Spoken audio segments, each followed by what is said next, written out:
Bé, doncs ara ens anem a veure l'argument ontològic.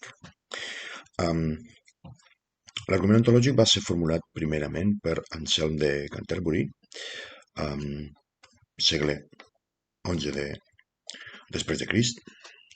És una mica anterior a Tomàs d'Aquino. Um, la diferència entre els arguments de Tomàs d'Aquino i aquest és que l'argument ontològic pretén ser purament racional.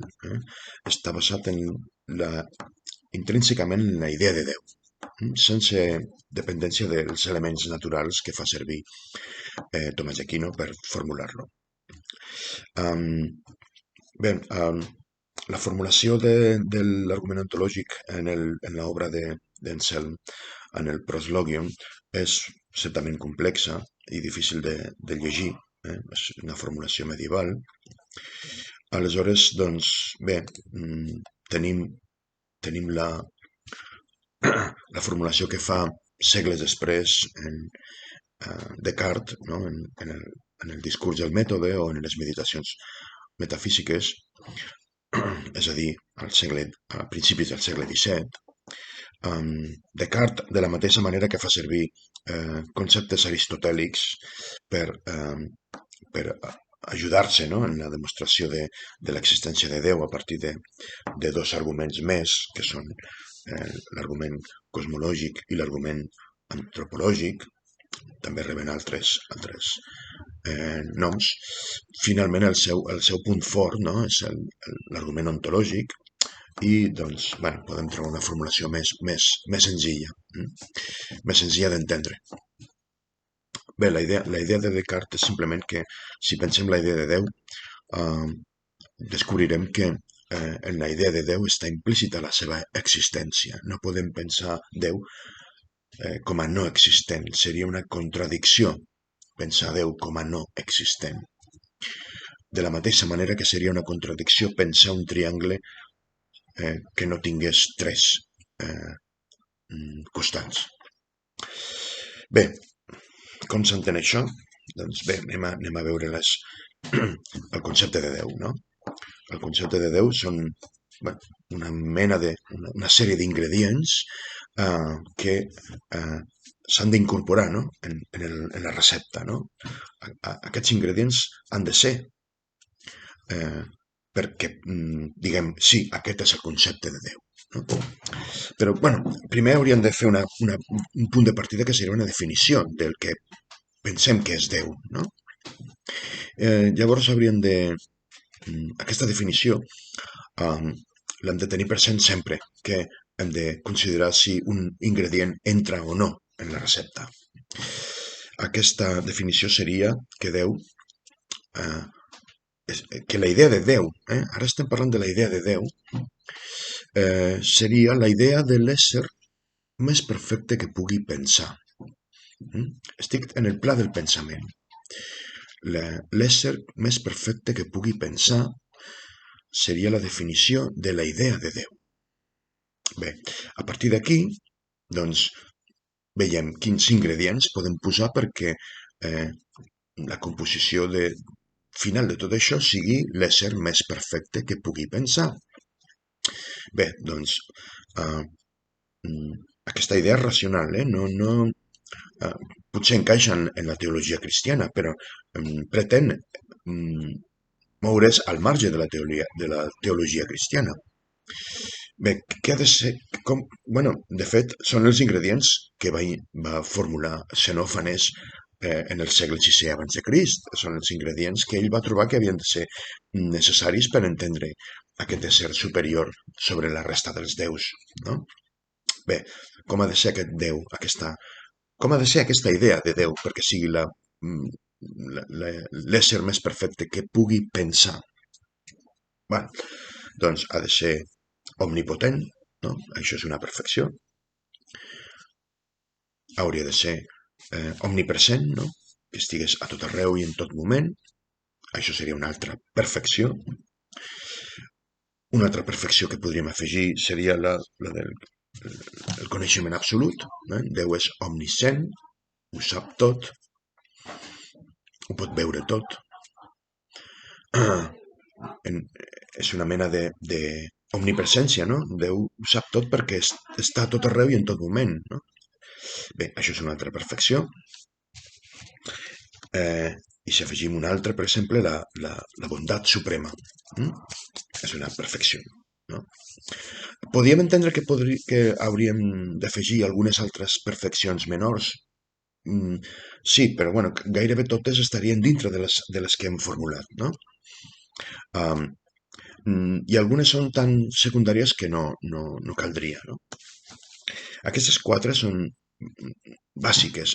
Aquestes han d'estar-hi, no? Si no hi són, ja no tenim un ésser sumament perfecte. Val. Bé, ara, estan totes? És suficient? Podríem afegir alguna més que fos contundent com a perfecció?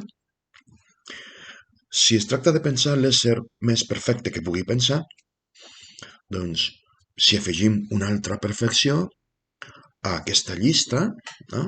Aquestes quatre, si afegim una altra, aquest ésser amb 5 perfeccions seria més perfecte que aquest altre amb 4, la qual cosa vol dir que seria el bo, no? Hem trobat la recepta correcta. L'altre li faltava una cosa, no? Bé, ja, aleshores pensa Descartes, pensa Anselm, si afegim la perfecció següent, és a dir, l'existència, aleshores trobarem que aquest Déu que hem pensat és més perfecte que l'altre, no? El que tenia 4. Aquest té 5. És més perfecte que el que tenia 4. D'acord? Doncs, en conseqüència, no puc pensar Déu sense l'existència. L'essència de Déu consisteix en aquestes 5 perfeccions entre les quals està l'existència, de manera que Déu no pot no existir. D'acord? Aquest és l'argument ontològic. Aquí hi ha una trampa molt important que el mateix Descartes li van suggerir, i és que, vaja, ha passat de la idea a la cosa d'una manera rapidíssima i sense explicacions. Una cosa és la idea i una altra cosa és la cosa. Però, a més, hi ha un altre problema, i és el fet que hagi passat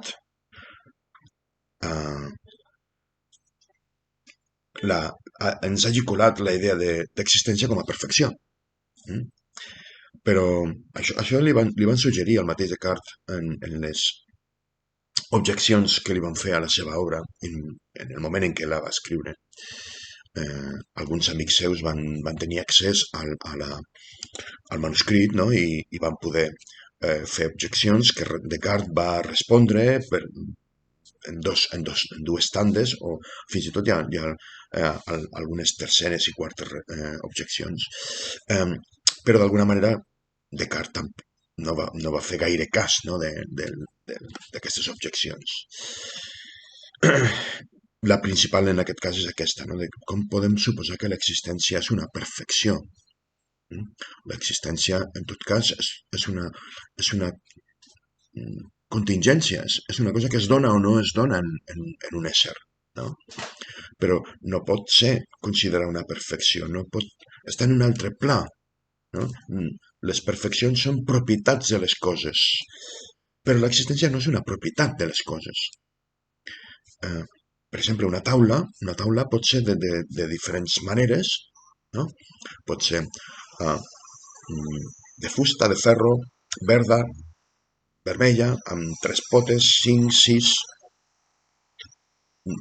Aleshores, aquestes propietats de la taula les podem assenyalar.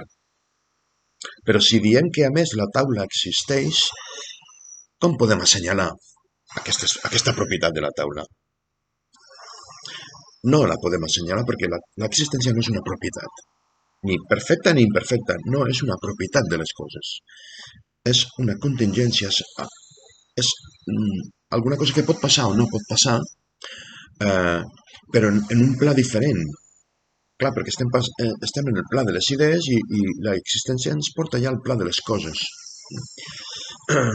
Aleshores, doncs, aquesta argumentació la va fer Kant quan va considerar la idea de Déu en la seva eh, crítica de la raó pura i, i bueno, és un cop molt fort a l'argument ontològic, però hem de pensar que entre la formulació de l'argument ontològic de Descartes a 1637 en el discurs fins a la formulació de la crítica de la raó pura ja cap a finals del segle XVIII, doncs ha passat gairebé 2 segles, un segle i mig, que va trigar, diguem-ne, el pensament occidental en eh, deixar en evidència la fal·làcia d'aquest argument.